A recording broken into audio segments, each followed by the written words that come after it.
Even though I had desperately averted my gaze up to now, I'd realized something. Even though I had tried and tried not to think about it, it was then that the thought came to me, nobody needs me here.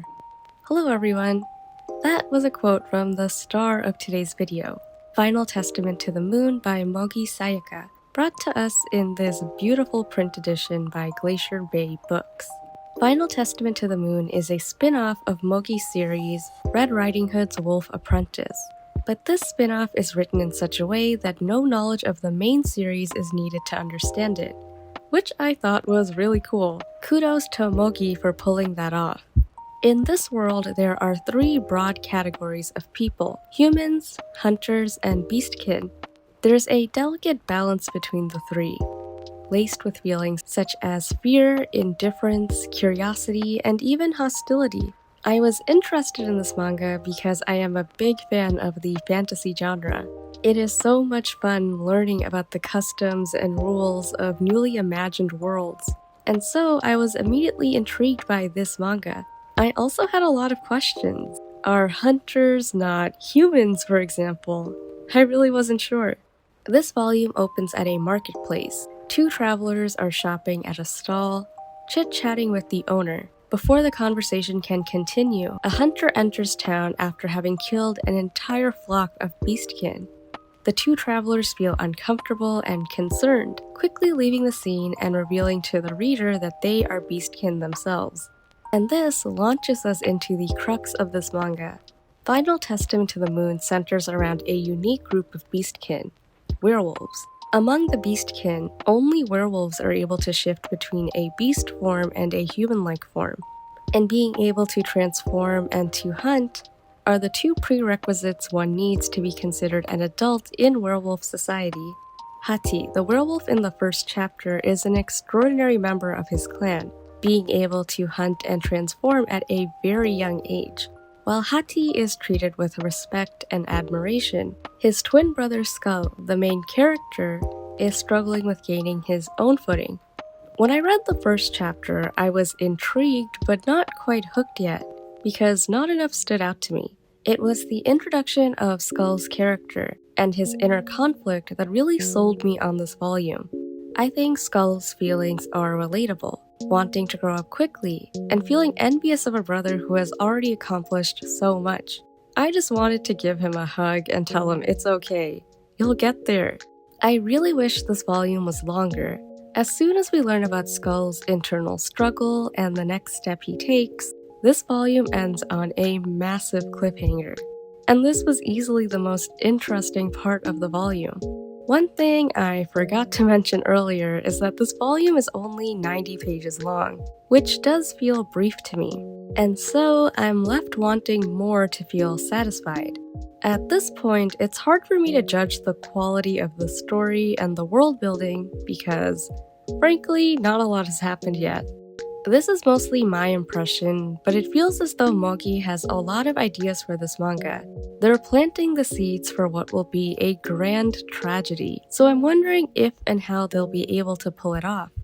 I think what makes up for the length of this volume is the beautiful art.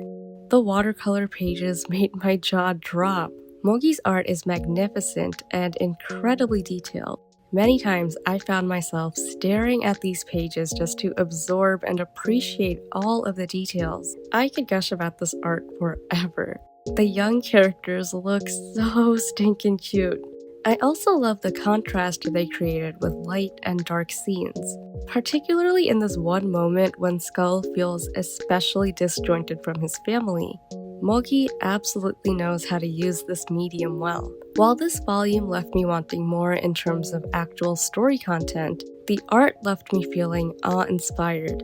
Art this beautiful deserves to be encased in a beautiful format as well. Even before I started reading, I was impressed with the quality of this book. Emma on the Glacier Bay Books team did an amazing job with the design and layout. The silver foil is pretty and it looks very whimsical with the cover. The pages are also very thick and smooth. My final thoughts on this volume are that the art is exceptional. It's breathtaking and honestly my favorite part of this whole reading experience. From the blurb and from the first couple pages, I already know that this story is a tragedy. So rather than telling the reader what happened to the werewolves, I think Mogi's main task for this manga is to write a compelling story that shows how everything went down. And I'm looking forward to seeing how they do that. I think one volume, especially one that's only 90 pages long, might not be enough space for me to figure out how I feel about this story. What I do know is that I'm intrigued and want to continue. I find Skull's internal struggle quite compelling, and I want to see more of his journey and growth. I want more world building, and perhaps we'll get that as we see Skull and Hati grow up. I really don't want this manga to end in a tragedy, and I wonder if the desperation I feel now will also come up in the story itself. I wouldn't exactly say that I love this volume, but I did overall enjoy it a lot.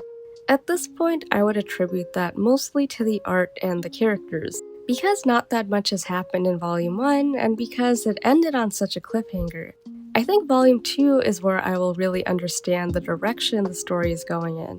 According to the afterword in Final Testament to the Moon, it sounds like Mogi also intends to tie the story back to Red Riding Hood's Wolf Apprentice, which sounds really cool, and I hope they can successfully tell the story that they want. That is all I have for you today. Thank you so much for watching this video. And thank you to Glacier Bay Books for providing me with a review copy. This book is so beautiful and I feel so lucky to have it. I would really appreciate it if you shared any feedback on this video. I want to get better at reviewing manga and sharing my thoughts, so if you have any comments on what I did well or what I did not so well, please feel free to share them candidly. I can only go up from here, right? As always, I hope you're safe, happy, and healthy. I shall see you again soon.